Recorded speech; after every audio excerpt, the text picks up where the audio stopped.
Hi, Lindsay here. Like and subscribe to the channel if you haven't already. Hit that bell up top for those notifications. Today I'm making banana nut bread. Have my bananas right there. I freeze mine when they go bad. The kids don't eat them all the time. Some of them go bad. I like to freeze them. It works perfect for banana bread. My eggs, baking soda, vanilla extract, salt, my walnuts. It calls for vegetable oil, but I'm gonna use canola because that's what I have. All-purpose flour, granulated sugar, and then your bananas. So the recipe calls for either a loaf pan. I like to do a Bundt pan.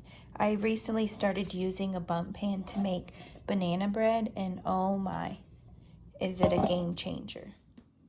Okay, so in this bowl, I have combined 2 cups of all-purpose flour, 1.5 teaspoons of baking soda, and just a pinch of salt. See the layers? I'm gonna combine.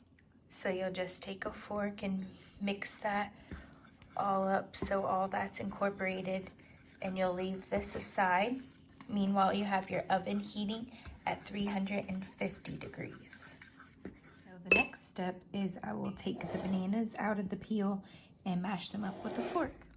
Okay, so now that I have them all out, they kind of slide out in one giant slimy piece.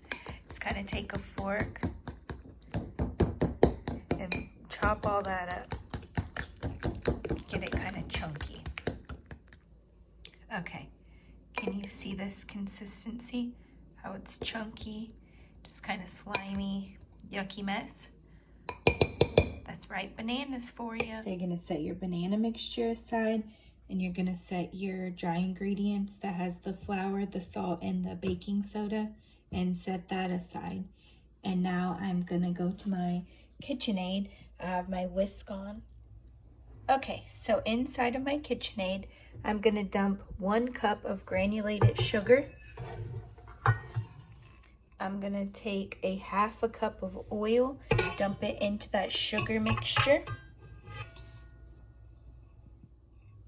Gonna add in 1 teaspoon of vanilla extract into that oil and the sugar. Okay, now that we have the oil, the sugar, and the vanilla extract, we're gonna add in 2 eggs, 1 egg, and 2. And we're gonna whisk this together. Lock your KitchenAid in place. Okay, so I think I'm gonna turn the speed up just a tad on the KitchenAid. And we're gonna let this whisk together for a minute or so. Let the eggs get kind of fluffy. Let it get nice and mixed up with that sugar and the oil that we put in there before we add in our bananas. Okay, so we have that nice and stirred up, and now we're gonna gently add in the bananas and gently stir those. Not being too rough because we don't wanna make a giant slimy mess. I mean, they're already slimy enough. So we'll lock the KitchenAid in place once again, and we're just gonna turn it to the first notch. Gently stir it in. Let that combine for just a moment.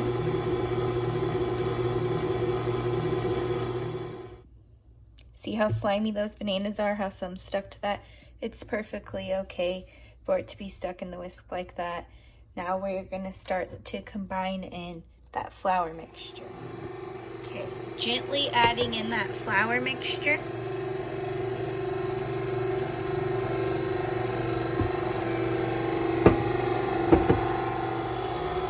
Let that flour start to combine.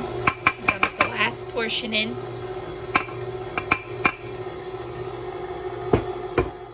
Now that we have that really well mixed, we're gonna add in, and this is optional, I'm adding in a cup of walnuts, chopped.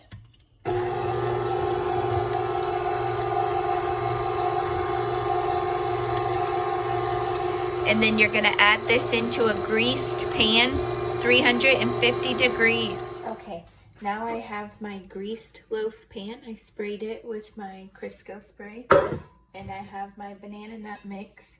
I'm gonna dump this into the pan. I have my dry spatula so I can scrape all that batter.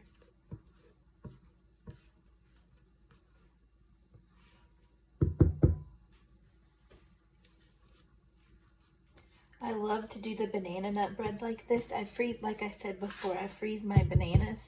My kids, sometimes they don't eat them before they go bad. And so instead of throwing them away, I throw them in the back of my freezer. Our oven is preheated at 350 degrees.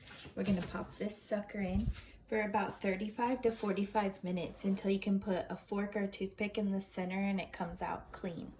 If it starts to get dark around the edges or starts to brown too fast and the center still isn't done, go ahead and throw some foil over the top of it. It'll prevent it from burning. Okay, this is at 30 minutes in. I'm gonna do a toothpick. It's still doughy.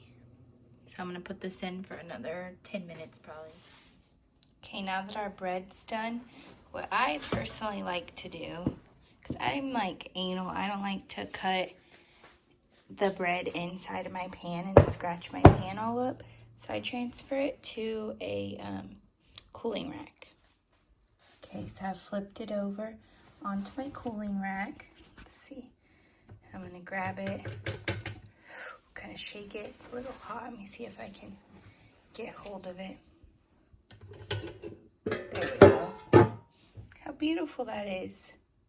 And now it's sitting on the cooling rack, waiting to get cooled off, and then we're gonna slice it and serve it with salted butter.